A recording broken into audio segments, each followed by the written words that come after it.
आज दोस्तों गौ माता के बारे में बताएंगे। गौ माता गाओ विश्वस्तर मातरः, गाय समस्त सचराचर जगत की माता है। गौ माता अखिल विश्व का आधार है। गाय में समस्त देवी देवताओं का वास माना जाता है। तो गाय की पूजा एवं सेवा से संपूर्ण देवी देवताओं की आराधना होना माना जाता है। गाय की महिमा गाई नहीं जा सकती। वेदों से लेकर पुराणों तक में इसकी महिमा का बखान किया गया है। गाय के समान निष्पाप जीव इस धरती पर कोई नहीं है। इसी कारण पवित्र गौ माता की हर चीज पावन एवं दिव्य मानी जाती है। आयुर्वेद के अनुसार गाय के दूध, दही, घी, गोबर और गोमूत्र का एक निश्चित अनुपात में मिश्रण पंचगव्य कहा जाता है। इन सब के अनेक लाभ हैं। दूध, दही, गोमूत्र आदि के शारीरिक, मानसिक एवं आध्यात्मिक लाभ माने जाते हैं। सर्वे देवः स्थिता देहे सर्वदेवमयी ही गो, ऐसी महत्ता वेदों में कही गई है। वेदों में बताया गया है प्रजापति गाय के सींग, इंद्र सिर, अग्नि ललाट और यम गले की संधि है। नक्षत्रों का राजा चंद्रमा मस्तिष्क, धूलों को ऊपर का जबड़ा और पृथ्वी नीचे का जबड़ा है।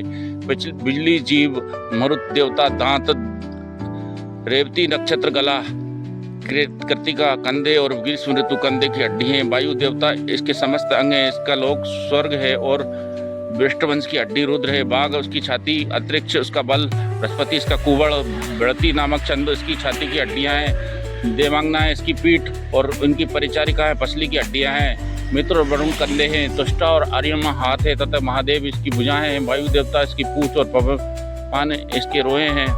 ब्राह्मण और क्षत्रिय इसके नितंब और बल जांगे हैं। बैठने के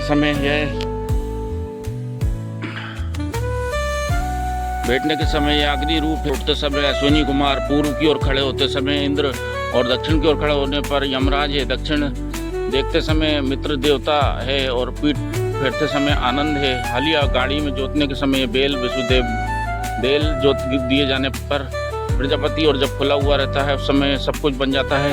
गाय का ये दिव्य स्वरूप वास्तव में उसकी महिमा और महत्ता का वर्णन करता है। इसी प्रकार का वर्णन पद्म पुराण, भविष्य पुराण, ब्रह्मांड पुराण, स्कंद पुराण, महाभारत, पाराशर स्मृति में भी मिलता है। महाभारत के अनुशासन पर्व, दीन दान धर्म पर्व में महर्षि च्यवन ने राजा नहुष से कहा, मैं संसार में गौ के समान दूसरा कोई धन नहीं देखता। गौ सेवा समस्त पापों का नाश करती है और वह विकार रहित दिव्य अमृत धारण करती तथा दूहने पर अमृत ही देती है। वहाँ के पापों का नाश कर देती है और उस स्थान को पवित्र बना देती है।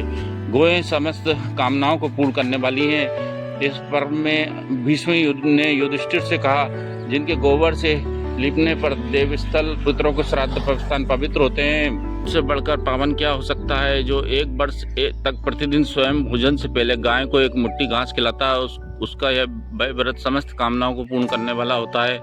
भविष्य पुराण में उत्तर पर्व के अध्याय 69 में भगवान श्री कृष्ण ने युधिष्ठिर से कहा, समुद्र मंथन के समय सागर से 5 गायें नंदा, सुभद्रा, सुरभि, सुशीला और बहुला उत्पन्न हुई थी। ये सभी गायें संपूर्ण कामनाओं को पूर्ण करने वाली कामधेनु कही गई हैं। गौओं से उत्पन्न दूध, दही, घी, गोबर, गोमूत्र और रोचना अत्यंत पवित्र है तथा प्राणियों के सभी पापों को नष्ट कर उन्हें शुद्ध करने वाले हैं। श्री संपन्न बिल्व गुरु वृक्ष गौ के गोबर से ही उत्पन्न होता है।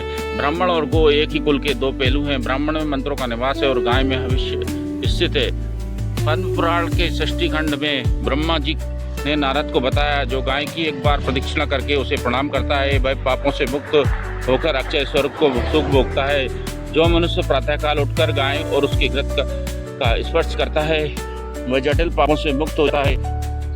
अग्नि इसकी साथ विशेषणा मिलती है। भगवान धन्वंतरी आचार्य सुश्रुत से कहते हैं, गोषणंग महापाप को महारोग एवं दुखों का निवारण करने वाला है। गो सेवा, गोदान, गोरक्षण, गो कीर्तन से मानव न केवल अपना बल्कि अपने कुल का उद्धार कर लेता है। उनके स्पर्श से पापों का नाश होता है। यह पृथ्वी गौओं के स्वास्थ्य से पवित्र होती है। अग्नि पुराण के अनुसार एक दिन गोमूत्र, गोमय, घृत, दुग्ध, दधि और कुशोदक का सेवन एवं एक दिन का उपवास अधिक कुकर्मी को भी शुद्ध कर देता है। आर्य एवं देवता अपने समस्त पापों का शमन करने के लिए उसका अनुष्ठान करते थे। इनमें से प्रत्येक वस्तु का क्रम से 3 दिन तक भक्षण करते रहा जाए तो उसे महासंतपन व्रत करते हैं। यह व्रत संपूर्ण कामनाओं को सिद्ध करने वाला, समस्त पापों का विनष्ट करने वाला होता है। प्रत्येकं चात्रः व्यस्तं महाशान्तपनं समृतं सर्वकामप्रदं चेतत् सर्वसुमर्दनम्। ये कार्य के अंदर रहने में कृच्छाती कृच्छ व्रत होता है। इसके अनुष्ठान से श्रेष्ठ मानव संपूर्ण अविष्ट वस्तुओं को प्राप्त कर पापमुक्त हो जाता है और स्वर्ग लोक की प्राप्ति होती है। 3 दिन गर्म गोमूत्र, 3 दिन गर्म गोग्रत, 3 दिन गर्म दूध और 3 दिन गर्म वायु पीकर रहने वाला व्रत तत्त कृच्छ व्रत कहलाता है। वह समस्त पापों का प्रशमन करने वाला, ब्रह्म करने वाला है। इन व्रतों को क्रम से शीतल करके घंटे जाए तो उसे शीत कृच्छ व्रत कहते हैं। यह ब्रह्मलोक प्रदायक है। 1 माह तक जोड़व्रती होकर गौमूत्र से प्रतिदिन स्नान करें, गोदुग्ध सेवन करें, गौओं की सेवा करें और गौओं को भोजन करने के बाद भोजन करें। इससे मनुष्य निष्पाप होकर स्वर्गों में भी सर्वश्रेष्ठ गोलोक को प्राप्त होता है। त्योमति विद्या का जप करने से भी बड़े पाप संताप करते हैं। इन व्रतों के साथ गायत्री जप का क्रम बनाए रखने पर अकल्पनीय अद्भुत लाभ होते हैं। इसी कारण हमारे पूर्वज केवल गौओं की सेवा करके दीर्घायु प्राप्त करते थे और अपने समस्त पापों का शमन करते थे।